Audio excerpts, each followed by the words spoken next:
আশ্চর্য দেখো, সারাটা জীবন হেসেলে কাটিয়ে শেষে পুরুষ শেফ মনে ধরলো। না না, হেসেলের ব্যাপারটা আলাদা।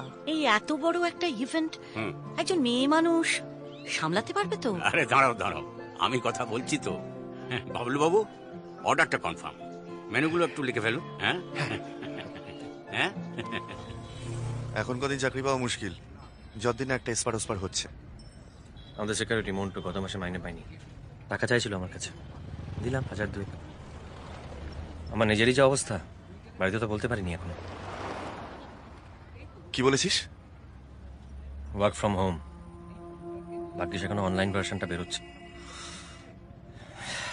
এভাবে হবে না জানিস তো, চাকরির বাইরে একটা কিছু খুঁজতে হবে। Freelance copy writing, script writing, মানে যেগুলো। মুশকিলটা হচ্ছে যে চাকরি করতে করতে না বাইরের সব কন্ট্যাক্টসগুলো হারিয়ে গেছে।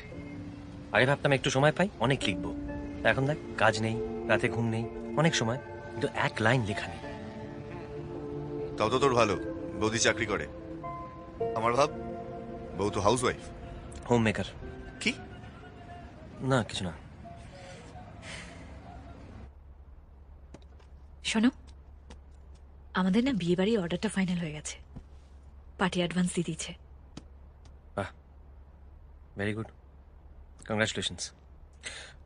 আমার একটু ঘুম পাচ্ছে, আমি শুয়ে পড়ি বুঝলে।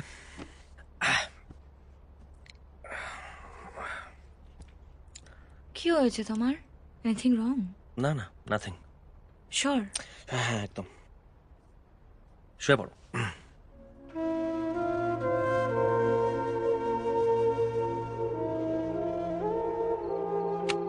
আয়। মারা ঘুমিয়ে পড়েছে? হ্যাঁ, হাত মুখ ধুয়ে নে, খাবার বাড়ছে।